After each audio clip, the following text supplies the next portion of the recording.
great opportunity for us to compete tonight and show the Longwood Nation our pace. Pressure, attack, compete, energize. Because whose house is this? What time is it? Game time. Who are we? Longwood. Let's go. Together on 3, 1, 2, 3. Together.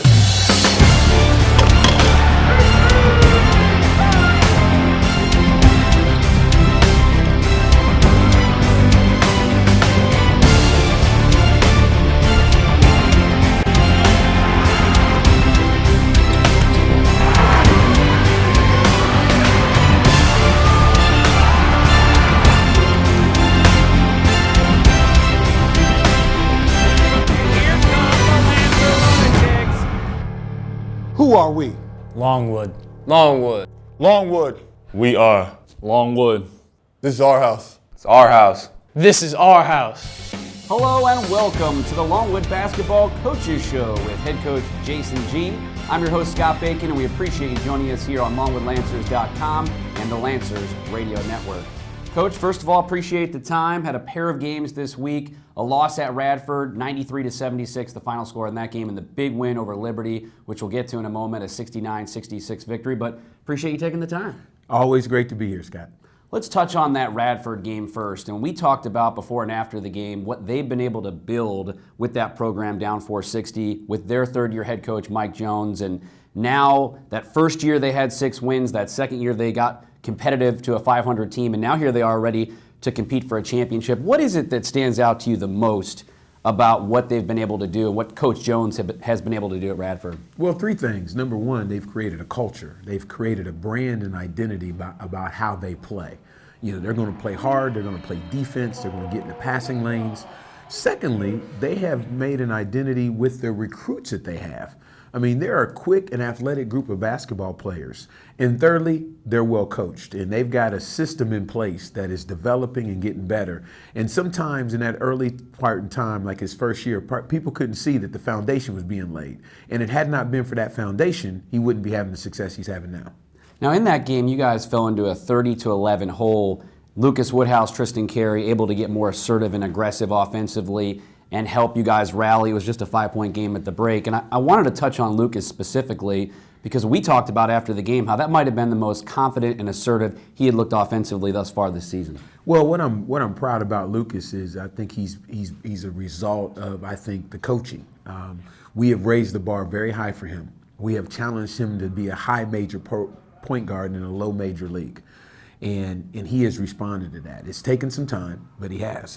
And even though he's shooting the ball more, I'm still not satisfied with his shot attempts. I think those can go up because I think he's that good of a player. But he's really been focusing on his defense. He's been focused on playing hard. He's been focused on being more aggressive offensively. And I think what you're seeing in these last 2 ball games is a result of that priority he's made. Well, let's touch on the Liberty game now, too, because a few crossovers, Lucas Woodhouse, the defense of LaRon Fisher, and the fan support that you got. But in going back to Lucas, you can look at the game against Liberty, a huge 69-66 victory. He had the last second shot, but it was really in that first half where you had Tristan Carey on the bench with 2 fouls. And again, you saw that assertiveness and confidence carry over for the young point guard. And I wanted you to touch on this too, what you talked about, now him trying to carry that over to the rest of his team. Yes, I think he was much more interactive, as you saw last night in our game against Liberty, and he's trying to spread that venom, so to speak. And you know, I gave everybody a picture at practice the other day of a spark plug, and we talked about what a spark plug does. And unfortunately, we got so many new hip hoppers in this generation. They're not working on cars or lifting up hoods or doing the tough things we had to do back in Ohio. But one person, Tristan Carey, said, "Hey, my uncle used to work on cars. That's a spark plug, coach." I said, "Oh, only one person here knows this is a spark plug." And everybody's sitting there with this big 8x10 picture of a spark plug. And I said, "Lucas, what is that?" "It's a spark plug." "Tristan, tell him what a spark plug does." "A spark plug ignites." And I really challenged Lucas on being a spark plug for this team, that he would not only do what he does on the court, but he would learn and develop the ability to spark others and be the key to our engine. And he's really embraced that. We're awful proud of him for doing that. 27 points for Lucas Woodhouse in that contest, a new career high, 7 3-pointers in the victory over Liberty. Take us back to those last few minutes, the last 9 points that you guys scored courtesy of 3-pointers from Lucas Woodhouse, including the game winner with less than 5 seconds. Well, I just think that's a compliment to, obviously, his ability and his talent. and his ice cold veins that he displayed. And some players, Scott, get better with the game on the line. He's one of those young men. But what I was more proud of is how hard he played defensively during that time.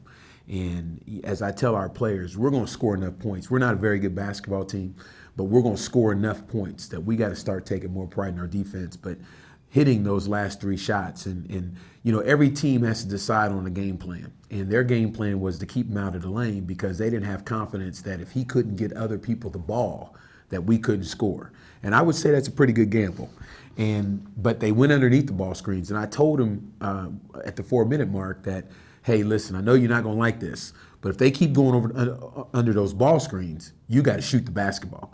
And he did that. And that was an awesome display, and I was really proud of him. What about the last shot of the game? 10 seconds it ended up being after they used up a couple fouls they had to give.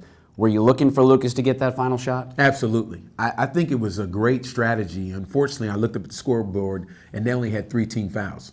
So I know he needed to foul, which really took us out of our rhythm and really took us out of the ability to run a set play, okay? But I knew I had the best set play in the house, and that is ball screen for Lucas, let them go under, and let him pull up and shoot the 3, and we ended up getting what we wanted. Wanted to go back to the defense because that second half, you guys really clamped down, and it's been that second half that's been an issue for this team defensively at times this year. Stuck with the man for most of the night, and that second half particularly, it was really effective. Yeah, our defense has let us down in the second half of every league game. We've given up 47 points or more in the second half of every league game, except last night. And so that was something we really drew attention to. I tried to get Lucas some more rest. It really helped Tristan getting 2 fouls in the first half. He got some rest. And so you were able to see them play at a very high defensive level. Carl Ziegler's a big-time stamina athlete, so he was able to play through a lot of minutes. And Jeff was outstanding. His physicality was big. But, I'd like to think that the TCU win and the Liberty second half are snapshots of who we plan on being. And before you get there, you don't have the ability to do it consistently. But what we were able to do that second half, holding them to 35%, holding them without a field goal the last 6 or 7 minutes of the game, that to me is a snapshot of a Jayson G coach team and a Jayson G defense that hopefully will be a normal occurrence as we move on, but most assuredly next season. First time holding a D1 team under 70 points with the 69-66 win. And before we moved on from the Liberty game, I wanted to touch on LaRon Fisher. 4 steals at Radford on Saturday, 6 steals last night against Liberty. You said it before the game, you were going to unleash him on the Flames, and you did just that. Yeah. I came in this season, and you saw us practice early, hoping to press and press people full court. And as a matter of fact, I said in the press conference once they come out and pull up to Willett Hall. And then I realized I looked at our personnel, and it wasn't consistent with that. And I think a good coach can make adjustments. But then I figured out that we had a one-man press, that we stick LaRon Fisher at the top of the key, and whoever they give the ball to, no matter who he's guarding, he's got to guard. And he literally is a one-man press, and I thought he helped us win the game to get 6 steals against a Division I basketball team. And what people fail to realize, that's a veteran team. 6 out of their top 8 players are seniors. Now, if I've got 6 seniors that turn the ball over like that, somebody's got to be leaving the stadium on their back. I mean, that just can't happen. But I think that's a compliment to LaRon Fisher and the job he did. 7 turnovers for senior point guard John Caleb Sanders, and obviously LaRon a big part of that. Wanted to close out by looking ahead. You got Charleston Southern on the road on Saturday, and it's one of 4 games that's on the road. 3 out of 4 here at Willett Hall, and then back home next Wednesday to take on Gardner-Webb. What about the importance of this victory? You touched on it after the game. The guys able to maintain their confidence through a tough stretch, 3 out of the first 4 on the road. Do you hope that this win will propel that confidence and kind of be a pivotal point in the conference schedule? I hope so for them. I'm okay. I said in the press conference yesterday, I'm okay. They needed this win. I didn't. I know where we're going. I know where we're at. I know what this is all about. But I was happy for our kids and very proud of the resiliency they showed because we have not done that. But I'm not surprised because everything has an equality. So if I work hard in my schoolwork, I'm going to get a good grade. I may fail a quiz, or I may fail a test, or I may not do well on the paper, but if I keep working hard, I'm going to have a chance to do well on that final. And that game last night was like a final test. These kids have been working hard. We've lost some games, more than I would like. But the reality, I told them, every road team, every team in the country that started out with 3 of the first 4 games on the road was either 0-4 or 1-3. And as I said to them before the game, shouldn't we be 1-3? Nebraska was 0-4, the same way.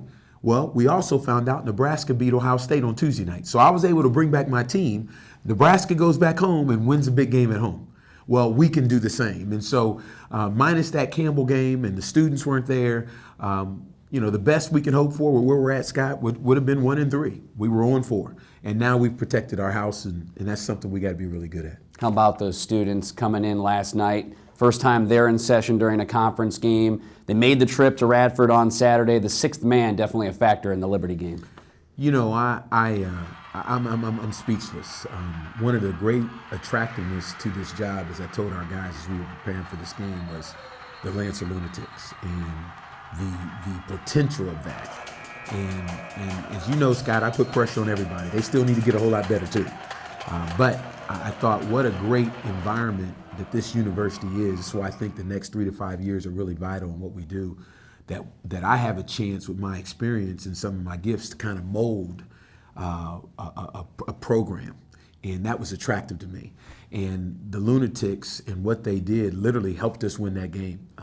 This team, as I said all year long, is a fragile team. We need all the help we can get. And I realized that there was no one else I can put in. There was no other defense or offense I could call to help us win that game. And immediately it came to me, the only shot you got at winning those games is getting those kids involved. And to their credit, like our team, they responded. But overwhelming, very impressed. Yeah, you were jumping up and down trying to get them fired up. So that was nothing planned. That was just improv. That was just improv. Just trying to win a game. I'm just trying to win a game. This team, unfortunately, when we look at our record, people may not be pleased, but this team has really fought. And only thing you can ask of a student is he does his best. And our grades have not been good, but they have been the best that these kids can do. And it was good to see them get a good grade last night. Compliments of the Lancer Lunatics. First conference win under the Coach Jayson G era. Coach, we appreciate the time as always and look forward to talking to you again soon. Absolutely. Go Lancers. Head Coach Jayson G. joining us here on the Longwood Basketball Coaches Show here on LongwoodLancers.com and the Lancers Radio Network.